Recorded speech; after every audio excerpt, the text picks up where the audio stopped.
The South African Police Service, SAPS, in Mpumalanga has arrested a suspect wanted for attempted murder and recovered several illegal firearms and ammunition during separate operations in Mzanoni and Balfour on Sunday, August 2, 2026.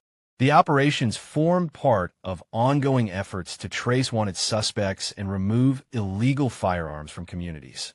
Members attached to Mzanoni SAPS successfully traced and arrested a suspect wanted in connection with an attempted murder case reported in July 2026. During the arrest, police recovered a firearm, a magazine, and ammunition.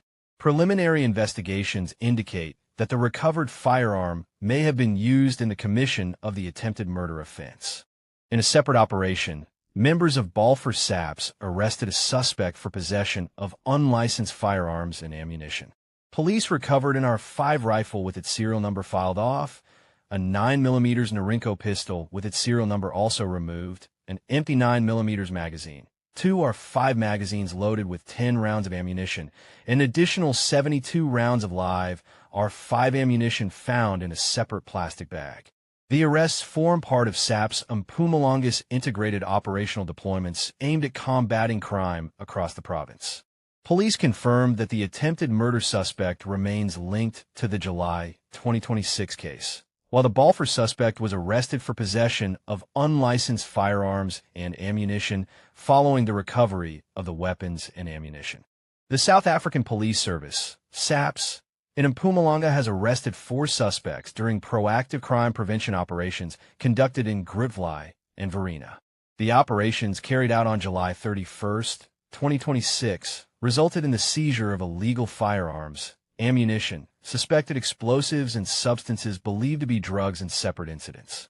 In the early hours of July 31st, Grootvlei police arrested a suspect for the unlawful possession of ammunition.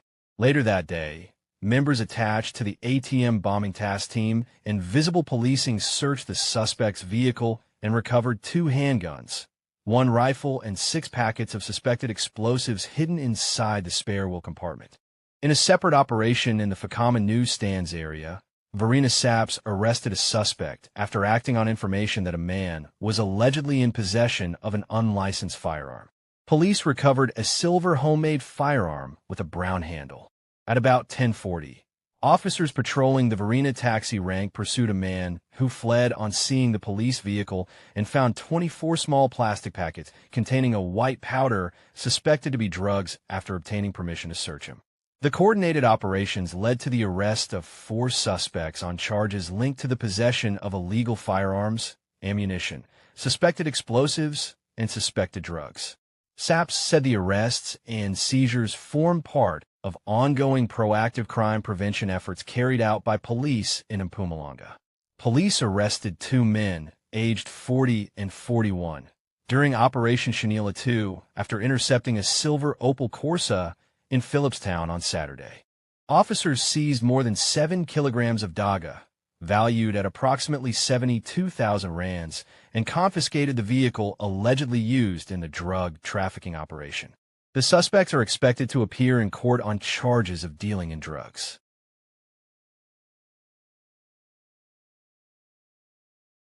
Forensic investigator Calvin Rafadi has confirmed that Nedbank has closed his personal bank account following allegations raised at the Mpumalanga Commission. The bank reportedly cited reputational damage as the reason for closing the account. Rafadi, who received payments from Vuzamuzi Cat, Matt Lala, maintains he has committed no crime and says he finds the bank's decision strange. Meanwhile, sources say that some bank accounts linked to controversial businessman Suleiman Karim have also reportedly been closed by banks. So let's talk about Calvin Rafadi. So Calvin Rafadi is known as a crime expert, which I never know what that means, but he's basically a forensic investigator. So these are the guys who will use your cell phone pin to locate where you are. They will get your geolocation using your number plates and all of these things. So these are very, very intelligent people with access to investigative tools that only the police, according to me, should be having access to. But we have decided that private investigators should be able to have access to them as well. And I think a couple of months ago, he was mentioned at the Mpumalanga Commission as having received money from Ket Matlala, and I've seen some of the WhatsApp messages, and he will ask him for money for petrol, money for registrations, money for car repairs, and money for almost anything, and he will ask him to use his cars as well. And then Calvin says they know each other from Mamelodi, which I think is true, because I think they're both from Mamelodi. He's accused of having improper relationship with Ket Matlala. That is basically the charge that people are accusing him of. But this is what I don't like.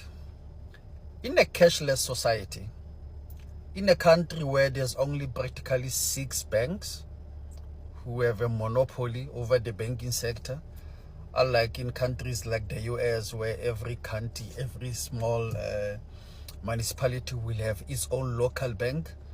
But in a country where there are only 6 big banks, banks that you can definitely be able to open an account and transact, to have a person having the banking privilege revoked, to me, that is a human right violation, especially if we are moving to a cashless society. So we're saying we don't want to accept cash from people. If you want to transact and do business, you must use a bank account. And then we go and say, well, we are not going to give you banking facilities because we don't like you. We believe that you are bringing our bank into disrepute, or whatever reason that we can come up with. To me, that is a human rights violation. Because how is this gentleman supposed to now conduct his business? How is he now supposed to pay for his house, pay for his cars without banking facilities? It's something that I never understood it even when it was done to the Guptas. I never understood it even then. Because if I were to close your banking facilities now, you practically have no way of paying for things. You cannot even pay for groceries. You cannot do anything that you are supposed to do as an adult. So why are we still allowing banks to just go unilaterally go and cancel people's banking privileges? Why are we allowing that? Ask, and you sending this to Matlala, if he actually works in the HR department of the Hawks, hence you sent it to him. But maybe even more pointedly, did you know, this is February, at the time that he's allegedly involved in the criminal underworld, did you know of his involvement, especially as a forensic expert yourself?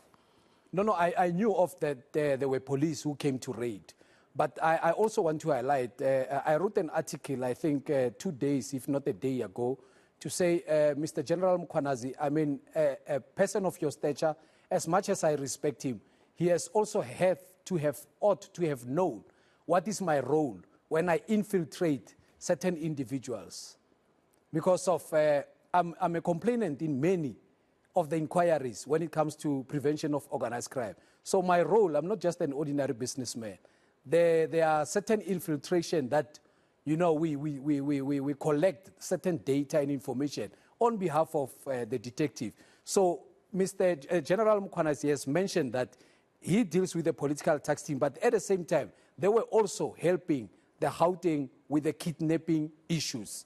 And then if he's in that industry, he has ought to have known my name and also ought to have known my role, what infiltration and what is my role in the whole. But that is for, you know, for police work. But he said he'll testify more in camera about who's this Mr. Rafadi. And Matlala tells you that General Shadrack Sibiya will have the job. This is before even the panel discusses the candidates themselves. What goes through your mind at this time? I mean, this is information that should be previewed to the police. It hasn't even been decided yet. What did you make of this at the time? Yeah, what I made of it, I've reported it. That's why I said I sent the very same, the very same context of my concern to the Commissioner of Police. And he can even attest that indeed, on the 13th, he did receive my WhatsApp. And not only that, even to the emails of the police secretariat, and I've got copies, and they even acknowledged my email, but they didn't read the whole context of my email. They acknowledged and resent me back the advert. Now, where I want to also come in is that I heard that the general said, Mukwana said, a position of that magnitude, only a person who's 7 years with experience in the police can apply. No. That is, I disagree. Because that position is for external and internal. And should they have, and I applied for that position, should they have appointed these particular characters of concern, I would take them straight to the CCMA, because once you apply for the position, you lock it. And already I've got proof that I reported the very same concerning matter, that there is someone who's breaking, that already the position has got a name tag. Should they have appointed that particular character? Should they have? I will easily take them to CCMA.